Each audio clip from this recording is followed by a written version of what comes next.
Are you trying to find the hottest stocks? Which ones are ready to break out? Well, I'm going to share with you some insight in this video of a step-by-step process of how you can find these hot stocks and ready to pull the trigger when necessary. So when we start looking at this concept, let's say we're looking at our stocks and situations, what's kind of the process behind it? Well, step one, when you're looking at it, you got to create a watch list of stocks that you would actually trade. So in this panel and platform, what I have is I have a list. Now, these are optionable stocks that I would possibly take a trade on.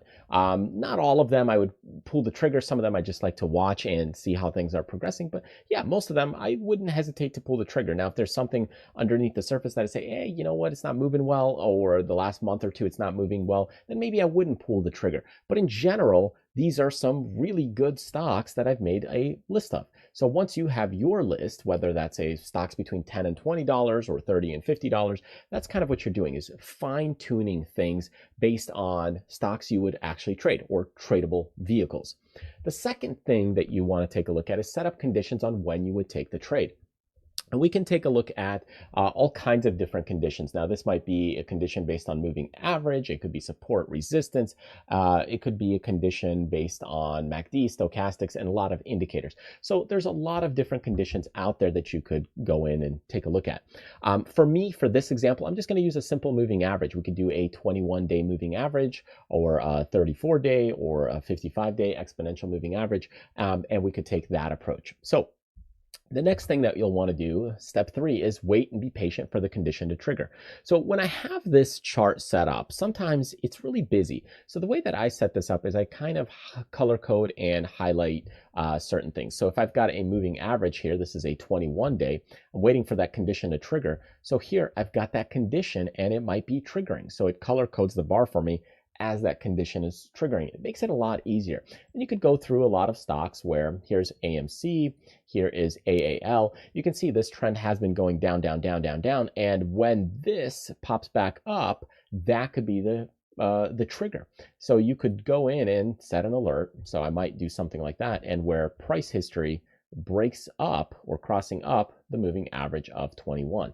And now that I have that alert set up, we are now good to go on the next step. So the next thing is that when that condition is triggered, you execute the trade when that condition is executed, or when that condition shows up. So there's a lot of times where even that condition or that trigger happens right there, and then you get a rejection. So sometimes you might want to wait for a second time or a second bar, whereas here it happened, boom, it's crossing above, and now you could be into the trade. So something as simple as that makes life a lot easier. And then step 5 is you've got to manage the trade according to your strategy. So even though we've taken something as simple as this, as a moving average condition or trigger, you still have to manage the trade accordingly. So there's a lot of times where you might get a trigger, boom, you're out, trigger, boom, a couple days later, you're out again, and the stock just doesn't behave. So you have to make sure that you still manage the trade accordingly, because sometimes the trade doesn't work out well.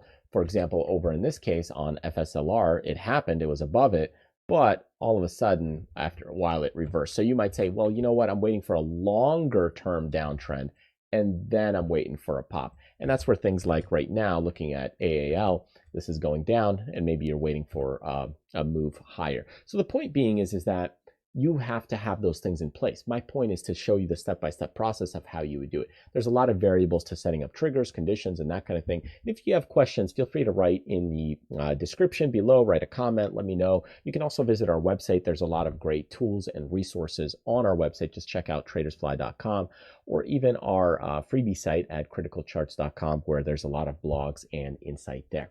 So anyways, truly appreciate you joining me and sticking with me and watching the video. And I hope this gave you some insight into setting up a step-by-step process for finding hot stocks that are ready to break out and move to the upside. Now, you could do the same concepts also to the downside. It's just that the conditions and triggers would be a little bit reversed. So that's up to you, figuring those things out of what makes sense for your risk levels, your risk tolerance. But as for the basics go, the fundamentals, now you have them.